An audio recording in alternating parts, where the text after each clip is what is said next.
마태복음 10장 28절에서 31절 말씀이며 신약 16페이지입니다. 몸은 죽여도 영혼은 능히 죽이지 못하는 자들을 두려워하지 말고 오직 몸과 영혼을 능히 지옥에 멸하실 수 있는 이를 두려워하라. 참새 2마리가 한 아사리온에 팔리지 않느냐. 그러나 너희 아버지께서 허락하지 아니하시면 그 하나도 땅에 떨어지지 아니하리라.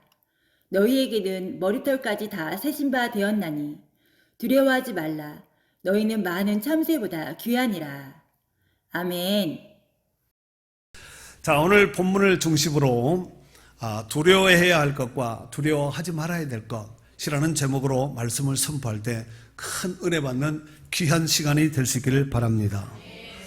사람이 한평생을 살아가면서 수많은 두려운 문제들을 직면하면서 우리는 살아가고 있습니다. 그렇다면 그 두려움은 왜, 언제, 어떻게 생기게 되었을까요? 성경적으로 또 역학적으로, 성경에서 역학적으로 추적을 해서 우리가 상고해 보면은 이 두려움은 에덴 동산에서 하나님께서 금단시한 선악과를 따먹은 이후에 인류에게 두려움이 임하게 되었다는 것입니다. 창세기 3장 10절 말씀에 보면은 이르되 내가 동산에서 하나님의 소리를 듣고 내가 벗었으므로 두려워하여 숨었나이다 그랬습니다.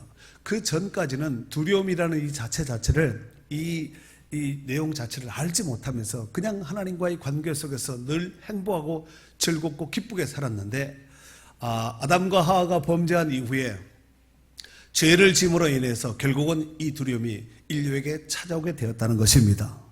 이 두려움의 문제는 지금도 우리 주변을 뱅뱅 돌면서 여전히 우리 주변에서 기승을 부리며 활동을 하고 있다는 사실입니다. 성경에 보면은 이 두려워하지 말라라는 이 말씀이 365번 기록되어 있습니다. 참 신기하지 않아요? 이는 1년이 365일이니까 1년 365일 동안 내내 두려워하지 말라라고 말씀하는 메시지가 있는 이런 말씀이 되지 않겠나 생각을 해보았습니다. 또 찬송가 365일 있죠. 365일이 아니라 365장. 제가 365장을 딱 보니까 그 찬송 가사가 뭘로 되는지 아세요? 마음속에 근심이 있는 사람, 마음속에 근심 있는 사람 주 예수 앞에 달에요. 그 찬양 있죠. 그게 공교롭게도 365장에 있는 거예요. 그러니까 마음속에 근심 있는 분들도, 혹 두려움이나 염려나 걱정이 있는 분들도 하나님께서 두려워하지 말라고 하셨으니 두려움이 떠나가고 하나님의 평강이 이 시간에 함께 하시기를 바랍니다. 하나님이 없는 자들에게는 태어나면서부터 죽을 때까지 두려움 속에 매이다 살지만, 매여서 살아가고 있지만, 하나님을 신뢰하고 하나님을 의지하는 자들에게는 날마다 하나님이 주시는 평안으로, 기쁨으로, 두려움 없이 살아가게 될 줄로 믿습니다. 오늘날 지구촌의 수많은 사람들이 공통적으로 두려워하고 있는, 이 공감하고 있는 문제는 아마도 코로나19로 인해서 극심한 두려움 속에서 하루하루를 살아가고 있지 않겠나 생각이 됩니다. 더욱이 이 코로나19로 인하여서 삶의 제재, 우리의 삶도 마음 놓게 자유롭게 활동할 수가 없다는 것입니다. 또한 경제적인 두려움도 계속해서 가중시키고 있다는 것입니다. 여러분, 더욱이 하나님께서 그나마 우리에게 건강 주셔서 이 예배의 자리에서 성전에 나와서 예배할 수 있는 것 정말 감사하셔야 됩니다. 이런 건강이 허락되니까 여기 나오신 것이지, 여기 나왔다는 건 건강이 허락됐다는 거거든요. 기저질환자라 몸이 약하신 분들은 나올 수가 없는 거예요. 아무리 나오고 싶어도 여러분 기침하거나 고열이 나면 나올 수 없잖아요. 이런 맥락으로 볼 때 그래도 이 성전에 나와서 예배하는 분들은 건강하신 분들입니다. 혹여나 또 온라인으로 예배하시는 분들 가운데 이제 하나님이 또 다시 또 건강을 회복시키시고 또 하나님께서 또 은혜를 부어주셔서 또 모든 것이 회복되면은 그들도 하나님 앞에 나와서 성전에 와서 예배하는 그날이 속히 올시기를 바랍니다. 하지만 분명한 사실은 코로나는 경계의 대상이지 두려움의 대상이 아니라는 사실입니다. 그러므로 우리가 어떤 상황을 만난다 할지라도 우리의 신앙과 삶을 코로나에게 빼앗기지 않도록 우리의 믿음을 잘 지켜야 될 줄로 믿습니다. 이사야 41장 10절 말씀에 보면은 두려워하지 말라 내가 너와 함께함이라 놀라지 말라 나는 내 하나님이 됨이라 내가 너를 굳세게 하리라 참으로 너를 도와주리라 참으로 나의 의로운 오른손으로 너를 붙들리라 그랬습니다. 하나님 앞에 붙잡힌 바 되어서 하나님 앞에 더 존귀하게 쓰임받는 귀한 역사를 이룰 수 있기를 바랍니다. 자, 오늘 본문은 예수님께서 지금껏 공동체 생활을 하시면서 훈련시켰던 12제자들을 전도의 현장으로 파송시키면서 몇 가지 당부의 말씀을 한 말씀 중에 일부분의 말씀입니다. 자, 그 가운데 첫 번째로 28절 말씀에 보니까 두려워하지 말아야 할 것과 두려워해야 할 것에 대해서 말씀하고 있습니다. 예수님께서 제자들에게 왜 이 말씀을 하셨을까요? 아마도 예수님으로부터 복음 전파의 사명을 부여받은 제자들이 현장에서 겪게 될 고난과 핍박을 이미 앞부분에서 말씀하셨기에 이에 대한 두려워하는 마음을 읽으시고 예수님께서 두려워하지 말도록 하시기 위해서 이와 같이 말씀하셨는데, 자, 28절 말씀을 다 같이 읽도록 하겠습니다. 28절에요. 시작. 몸은 죽어도 영혼은 능히 죽이지 못하는 자들을 두려워하지 말고 오직 몸과 영혼을 능히 지옥에 멸하실 수 있는 이를 두려워하라 그랬습니다. 여러분, 이 두려워하다 이 말은 그 헬라어로 포베오라는 단어를 쓰는데 해석하면은 무서워하다, 두려워하다 이런 뜻을 가지고 있습니다. 근데 이것이 이 단어 분해를 한 것이 있는데 이 단어 분해를 보니까 동사입니다. 그리고 명령형으로 되어 있습니다. 명령형 알지요? 명령, 하라 마라, 그러니까 명령형으로 되어 있고 중수디포형으로 되어 있는데 이게 뭐냐면은 중간태, 수동태, 능동태, 그러니까 중수디포형으로 되어 있는데 해석을 하면은 두려워하지 말라는 명령대로, 주님의 명령대로 말씀하신 대로 순종했더니 주님이 그 두려움을 내게서 떠나가는 마음을 주셨다는 겁니다. 그러니까 주님이 두려워하지 말라 했을 때 우리가 아멘으로 받잖아요.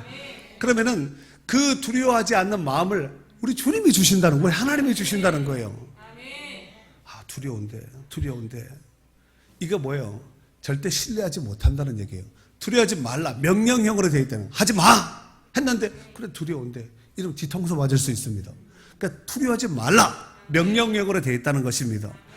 그런데 이게 수동태로 되어 있으니까 그분이 나한테 두려워하지 말라고 했으니 내가 두려워하지 아니함으로 인해서 그 두려움이 내게서 떠나갔다는 얘기입니다. 아멘. 복음을 거부하고 박해하는 자들은 육신은 죽일 수 있지만 영혼까지는 죽일 수 없다는 사실입니다. 하지만 우리 하나님은 육신뿐만 아니라 영혼까지 지옥에 멸하실 수 있는 분이기에 복음을 거부하는 박해자들을 두려워하지 말고 정말로 두려워하려면 하나님을 두려워할 것을 말씀하고 있다는 사실입니다.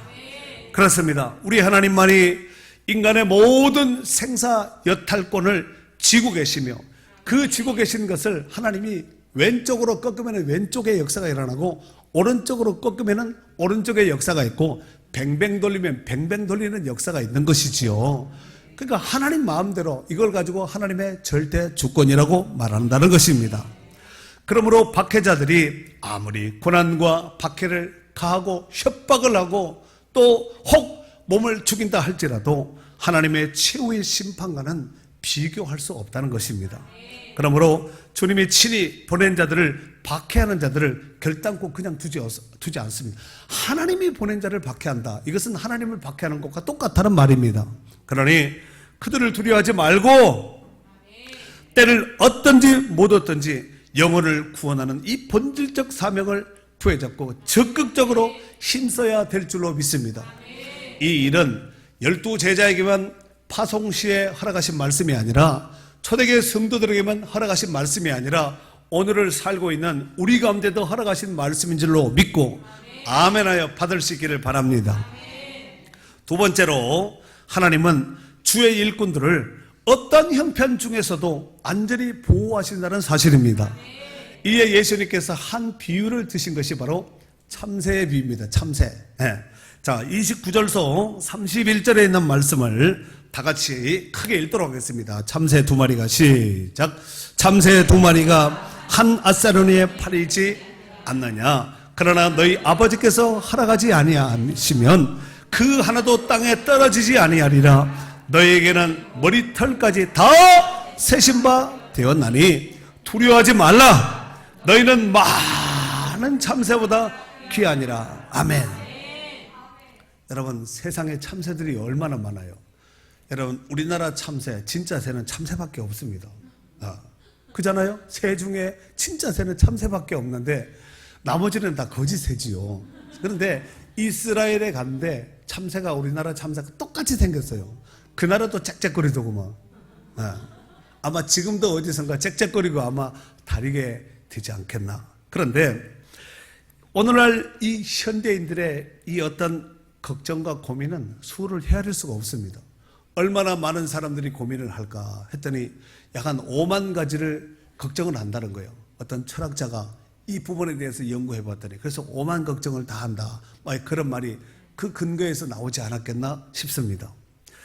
특별히 그 중에서 밤을 설칠 만큼 심각한 문제들도 우리가 직면할 때가 있다는 사실입니다. 또한 순간적으로 섬광처럼 머리를 스쳐 지나가고 있는 이런 걱정과 염려, 이 두려움도 우리 가운데 있다는 것입니다. 사람이 살아감에 있어서 먹고 마시고 입고 또 누리는 이 의식주의 문제가 중요하기 때문에 사람들은 이 문제를 두고 걱정을 많이 염려하며 살아가고 있다는 것입니다. 특별히 이 코로나19로 인해서 특별히 자영업자들 정말 심각할 정도로 정말 와르르 무너지는 소리가 들릴 정도로 주변에서 들릴 정도로 이와 같이 주변에서 심각한 상태를 겪고 있는 자영업자들 얼마나 많습니까? 그렇지만 오늘 본문에 예수님께서 제자들에게 이와 같이 말씀하셨는데 아까는 같이 읽었으니까 지금은 저 혼자 읽을 테니까 여러분들은 성경을 한번 이렇게 집중해서 볼 수 있기를 바랍니다. 29절서 31절에 있는 말씀이에요. 참새 두 마리가 몇 마리가? 두 마리가 한 아사리온에 팔리지 않느냐. 그러나 너희 아버지께서 허락하지 아니하시면 그 하나도 땅에 떨어지지 아니하리라. 너희에게는 머리털까지 다 세신 바 되었나니 두려워하지 말라. 너희는 많은 참새보다 귀하니라 그랬습니다. 세상에 수많은 참새, 수억 마리의 참새가 있겠지요. 그 많은 참새보다가도 우리 목숨 하나가 더 귀하게 보신다는 것입니다.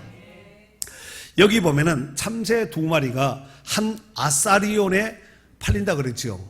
그 참새 두 마리 가격은 얼마예요? 한 아사리온입니다. 이 아사리온은 로마 시대의 청동 동전 화폐입니다. 청동으로 만든 동전 화폐, 우리 식으로 말하면 10원짜리, 100원짜리, 50원짜리 같은 이런 동전 화폐로서 드라크마로 보면은 약 10분의 1에 해당되는 금액이고 데나리온으로 본다면은 16분의 1에 해당되는 금액입니다. 여러분, 데나리온, 당시에 성경시대에 노동자들이 일터에 나가서 하루 부지런히 일하면은 하루 받을 수 있는 품삯이 한 데나리온이었습니다. 그러면은 16분의 2일이면은 참새의 가격이 얼마라는 것을 여러분이 생각해 보시면 됩니다. 계산은 여러분이, 말은 제가. 하루 노동자의 16분의 1에 해당되는 가격이 바로 참새 두 마리 가격이라는 것입니다. 그러니까 참새같이 미미한 것도 하나님께서 일일이 간섭하시고 섭리하시고 주관하시는데 제자의 삶을 살아가는 너희들의 삶을 하나님께서 책임져 주지 않겠느냐 하는 역설적인 이런 질문을 하고 있는 것입니다. 그렇습니다. 하나님은 우리가 살아가는 모든 범사에 있어야 할 일과 할 것과 또 필요한 모든 것을 우리 하나님이 다 공급하시는 거예요. 여러분이 이제 있고 누리고 거하고 있는 모든 것들이 다 하나님이 공급해 주시는 거예요. 내가 열심히 했고 했다, 그 열심도 하나님 주시지 않으면 안 됩니다. 누구는 열심히 없어서 못 먹는 줄 아세요? 다 열심히 있다 할지라도 하나님이 기회도 주셔야 되고, 아무리 좋은 기술과 기능과 어떤 재주를 가지고 있다 할지라도 하나님이 쓸 수 있는 현장과 형편을 허락하지 않으면 꽝이 아니겠습니까? 마태복음 6장 32절을 말씀해 보면은 너희 하늘 아버지께서 이 모든 것이 먹고 마시고 누린 이 모든 것이 너희에게 있어야 할 줄을 아시느니라 그랬네요. 하나님이 우리에게 필요한 것을 아신다니까요. 여러분 갓난아기나 어린 아이들에게 부모가 필요한 것을 딱딱 공급하지 않습니까?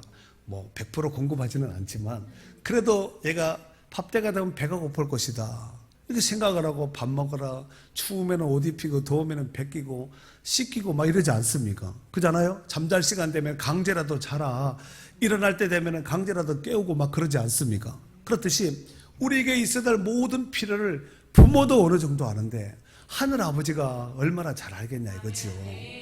그렇지 않겠습니까? 하나님이 우리를 얼마나 잘 아는지 그 비유에 대해서 너희 머리털까지 세신 바가 되었다는 거예요. 여러분, 여러분의 머리털이 몇 개나 있는지 혹시 아세요? 쉴 필요도 없고 할 필요도 없어요. 하나님이 다 헤아려 넣었으니까 하나님 앞에 물으면 됩니다. 왜냐하면 묻는 사이에 하나 쏙 빠질 수가 있으니까. 빌립보 4장 19절 말씀해 보면은 나의 하나님이 그리스도 예수 안에서 영광 가운데 그 풍성한 대로 너희 쓸 모든 것을 채우시리라 그랬습니다. 너희가 필요한 거, 너희가 써야 될 그 모든 것을 하나님이 채우신다니까요. 이 하나님의 채우심을 확신하신 분 아멘 해보세요. 그렇게 될 줄로 믿습니다. 아멘. 그러니 먹을 것과 마실 것과 입을 것으로 염려하고 또 걱정하지 말고 정말 염려하고 걱정하려면은 어떻게 하면 하나님의 뜻대로 살 수 있을까? 어떻게 하면 하나님이 기뻐하는 일을 할 수 있을까? 어떻게 하면 하나님이 맡기신 사명을 잘 감당할 수 있을까? 좀 이렇게 거룩한 고민쟁이들이 될 수 있기를 바랍니다. 그래서 그의 나라와 그의 의를 구하며 살아가는 축복된 성도들이 될 수 있기를 주의 이름으로 축원합니다. 사람들이 염려하는 부분들을 연구한 어느 미국의 대학의 심리학 팀이 있었습니다. 그 조사 결과에 의하면은 사람들이 걱정하는 걱정 중에서 여러분 걱정하잖아요. 그 중에 40%는 실제로 일어나지 않는 일에 대해서 걱정을 한다는 거예요. 그러니까 죽으면 어떻게 하지? 사고 나면 어떻게 하지? 직장에서 잘리면 어떻게 하지? 걱정일랑 하덜덜덜 마셔. 그만큼 공연한 쓸데없는 걱정을 많이 한대. 실제로 일어나지 않는 일들을 100% 중에 40%면 거의 절반을 실제로 일어나지 않는 일에 대해서 걱정을 한다니까요. 코로나 걸리면 어떻게 하지? 절대로 걸리지 않는 역사가 있기를 바랍니다. 그리고 그 중에서 30%는 이미 과거에 있었던 일에 대해서 걱정을 한다는 거예요. 그러니까 이제 와서 그 걱정을 한다고 쏟아놓은 물을 쏟아놓고 아이고 그때 쏟지 말았어야 되는데 그것을 걱정을 하고 있는 거예요. 그때 쏟지만 않았어도 이 고통 이 괴로움은 내게 없었을 텐데 그때 그 사람을 안 만나고 다른 사람을 만났으면은 정말 지금보다 낫지 않았겠나 하면서 이미 돌이킬 수 없는 이 과거에 일어났던 일들에 대해서 걱정을 30% 한다는 거예요. 여러분 이 두 걱정 앞에 거 40%는 실제로 일어나지 않는 일이에요. 절대로 일어나지 않는 일에 대해서 걱정하는 40%. 그리고 30%는 이미 과거에 있었던 이미 돌이킬 수 없는 이 걱정이 30%예요. 그러면은 70%가 쓸데없는 걱정을 한다는 얘기지요. 그리고 10%는 병에 대한 걱정을 한다는 것입니다. 실제적으로 걸리지 않는 병에 대해서 암에 걸리면 어떻게 하지? 코로나 걸리면 어떻게 하지? 감기 걸리면 어떻게 하지? 티눈 박히면 어떻게 하지? 눈병 오면 어떻게 하지? 별 걱정을 다 하는 거예요.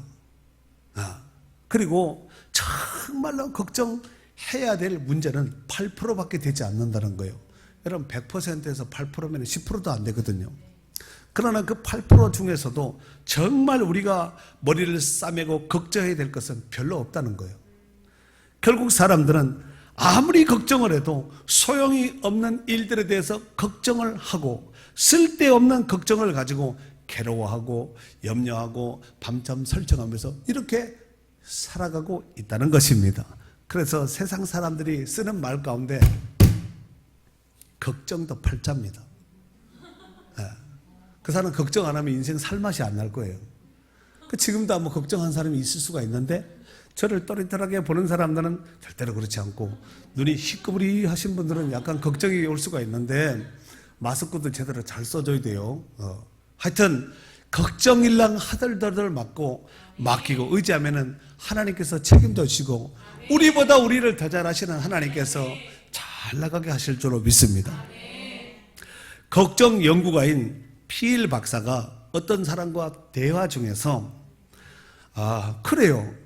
여기서 가까운 곳에 인구 약 15,000명 되는 사람들이 살고 있는 마을이 있는데 그곳에 가면은 걱정하는 사람이 한 사람도 없어요 하고 상담을 온 걱정맨에게 이 말을 해줬어요. 그랬더니 그 상담한 그 친구가 목사님, 제게도 걱정이 없는 그 15,000명이 살고 있는 그 마을, 그곳이 어딘지 나한테 알려주세요. 저도 그곳에 가서 살고 싶어요. 그랬더니 피일 박사가 이렇게 대답해 주셨습니다. 그것은 바로 공동묘지라네 라고 말해줬다는 거예요. 이런 문제가 없는 사람들은 죽은 사람은, 여러분 사실 살아가는 사람 치고 걱정 없고 염려 근심이 없는 사람 세상에 어디 있겠습니까? 눈만 뜨면 걱정이에요. 어떤 사람은 꿈에도 걱정하면서 이렇게 걱정하면서 자다 보면 꿈속에서도 걱정이 짓누를 수가 있습니다. 가위 누름을 받을 수가 있다는 것입니다. 살아있다는 것은, 갈등한다는 것은 곧 우리가 지금 현재 죽지 않고 무덤에 안 가고 현재 눈을 떨망떨망하고 눈을 떨망떨망하게 한번 해보세요. 째려보지 말고 눈을 떨망떨망하게 가지고 살아있다는 증거입니다.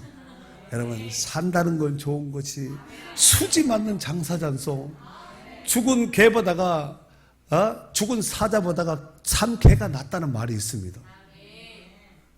어제 죽은 사람 오늘 무슨 역사가 일어날지, 뭐 코로나가 있는지 몰라요. 살아있으니까 오늘도 코로나구나, 뭐 밥을 먹어야 되구나, 직장을 나가야 되는구나, 누구를 만나야 되구나, 결제를 해야 되구나, 이런 것이 필요하지. 아니, 죽은 사람이 무슨 결제가 필요하겠어요. 공동묘지에 있는 사람이 결제날 돼가지고 일어나가지고 은행 와서 결제하시는 분 보셨어요? 고린도전서 10장 13절에 보면은 정말 우리 성도들에게 위로가 되는 말씀이 있습니다. 그 내용이 뭐냐면은, 사람이 감당할 시험 밖에는 너희에게 당한 것이 없나니 오직 하나님은 미쁘사 너희가 감당하지 못할 시험 당함을 허락하지 아니하시고 시험 당할 즈음에 또한 피할 길을 내사 너희로 능히 감당하게 하셨느니라. 걱정할 필요가 없다니까요. 베드로전서 5장 7절에 보면은 너희 염려를 다 주께 맡기라. 이는 그가 너희를 돌보심이라. 이는 그가 너희를 돌보신다는 얘기가 뭘까요? 하나님이 우리를 돌보요. 하나님이 우리를 케어해 주신다는 얘기예요. 하나님이 케어해 주시고 하나님이 돌봐주시면 끝나는 거 아니에요? 사람의 돌봄보다 하나님의 돌봄 비교할 수 있겠습니까? 그래서 티벳 속담에도 보면은 걱정을 해서 걱정이 없으면 걱정이 없겠네, 이런 말이 있습니다. 걱정을 해서 걱정이 없어진다면 걱정하지 않겠다는 것입니다. 여러분, 이 티벳 사람들의 속담처럼 사람들은 걱정을 많이 하면서 오늘 또 살아가고 있고, 어쩌면 지금도 그 걱정이 충만해서 말씀은 듣고 저를 보고 있지만 여전히 머릿속에 한 곳에는 걱정에 못하가 뱅뱅뱅뱅 돌아가고 있는 분도 있습니다. 그걸 맡기면 되는 거예요. 맡기라. 이는 그가 너희를 돌보심이라. 하나님이 책임져 주신다는 것입니다. 하지만 태산 같은 걱정도 우리가 시간이 지나서 돌이켜보면은 별거 아닌 거 가지고 쓸데없는 걱정을 했네 하고 뒤통수가 뜨끈뜨끈하고 겸연쩍을 때가 있습니다. 막 걱정을 많이 했거든요. 사실 이번 하이눈 태풍도 저도 사실 걱정을 했거든요. 그래서 어제 이제 앞에 이제 요 마무리 공사, 파벽 공사 끝나고 마무리 정리하면서 바람이 불어도 태풍이 와도 끄떡하지 않을 정도, 혹시 주변에 나른다든가 떨어진다든가 혹시 이런 것이 없을까 하면서 돌아봤어요. 여러분, 이건 걱정이 아니지요. 이거는 돌보는 거지. 이런 것은 해야 됩니다. 아니, 화분을 머리 위에 주르륵 올려놓고 그 밑에 앉아서 업무 보고 일하면서 걱정이 안 되네 이렇게 하면 그 바보 아니에요? 우리가 할 수 있는 것을 정리를 해야 됩니다. 다 돌보면서, 그리고 해놓고 걱정을 하지 말아야지. 아무것도 해놓지 않으면 오히려 걱정이 낳고 걱정이 걱정을 낳고 계속해서 낳고 하다가 결국은 그 사람은 걱정에 휘말려서 죽을 수밖에 없습니다. 이렇게 되지 말아야 되지 않겠습니까? 특별히 믿는 성도로서 지나치게 염려하고 걱정하고 두려워하는 것은 불경죄에 해당됩니다. 즉 하나님과의 관계가 시원찮다는 거예요. 하나님과 관계가 불편하면 걱정이 될 수밖에 없어요. 두려움이 올 수밖에 없습니다. 우리 주님은 하늘로 승천하시기 전에 이렇게 말씀하셨습니다. 마태복음 28장 20절에 보면 20절 말씀에 보면은 볼지어다 내가 세상 끝날까지 너희와 어떻게 있냐면은 항상 함께 있으리라 그랬어요. 그 지금도 함께 하겠네. 그 걱정하지 마시라니까요. 주님이 함께하고 하나님이 함께하는 사람, 세상에서 강한 사람은 하나님이 함께하는 자입니다. 천하의 어떤 힘센 장군과 장사라 일지라도 하나님이 함께한 자를 당할 수가 없습니다. 다윗이 하나님이 함께하니까 골리앗도 두려워하지 않잖아요. 이 블레셋 군사들도 두려워하지 않고, 블레셋 군사의 대명사가 골리앗 아니에요? 골리앗과 어린 이 소년 다윗과는 비교가 되지 않잖아요. 그렇지 않습니까? 그런데 만군의 여호와께서 나와 함께 하신다는 거예요. 네가 의지하는 것은 죽은 신은 없는 신이지만 내가 의지하는 것은 살아계시고 역사를 주관하시는 참 하나님이라는 거예요. 그래서 물맷돌을 돌리고 달려나가서 결국은 골리앗을 이마를 깨뜨려서 쓰러뜨리지 않습니까? 골리앗을 쓰러뜨렸다는 것은 전쟁에서 이겼다는 거예요. 골리앗 하나 때려 눕혀버리면 전쟁이 끝나는 거예요. 그러나 이 두려움을 주고 염려를 주고 걱정을 주는 이 골리앗은 우리 주변에서 늘 맴돌면서 기회를 보고 있는 것이지요. 건강을 위협하고 경제를 위협하고 직장을 위협하고 자녀들을 위협하고 삶을 위협하면서 끊임없이 이렇게 우리 주변을 돌면서 우리에게 두려움을 주고 염려와 걱정을 안겨주는 것입니다. 그러나 우리가 정말 믿음만 있다면 염려될 것이 하나도 없다는 것입니다. 사랑하는 성도 여러분, 성경은 끊임없이 두려워하지 말라고 말씀하고 있습니다. 하나님을 만난 사람들, 아무리 별 볼 일 없고 연약하고 부족한 사람이라 할지라도 내가 너와 함께 하겠다. 이 순간부터 상황은, 역사는 끝나는 거예요. 그 사람의 인생 한 사람으로 끝나지 않고 하나님께서 민족과 시대 가운데 들어서는 존귀한 인생으로 하나님이 장중에 붙잡고 역사를 움직이는 시대의 사람으로 하나님께서 만들어 주실 줄로 믿습니다. 그러므로 아이들처럼 종이 호랑이에 놀라지 말고, 종이 호랑이 뒤집어 쓰고 이 호랑이 뒤집어 아이들한테 이러면 아이들 뭐 호랑이인 줄 알고 막 그러잖아요. 근데 좀 더 크면은 종인 줄 알잖아요. 그 이유는 안 속거든요. 하물며 어른이 종이 호랑이에 속는다면은 어리석은 사람이 되지 않겠습니까? 이런 누를 범하지 않도록 해야 된다는 것입니다. 그러므로 어떤 상황이라 할지라도 순도 100%의 믿음으로 주님을 신뢰할 수 있는 복 있는 성도들이 되어야 될 줄로 믿습니다. 그래서 주님을 온전히 신뢰하면서 먼저 그의 나라와 그의 의를 구하며 이 코로나 시대 속에서, 태풍 시대 가운데서, 장마 시대 가운데, 또 가을이 오고 겨울이 오고 어떤 계절이 온다 할지라도 하나님을 더욱더 신실하게 의지하고 그 하나님을 존귀하게 여기면서 하나님의 장중에 부여잡혀 더 존귀하게 쓰임받는 축복된 성도들이 될 수 있기를 주의 이름으로 축원합니다.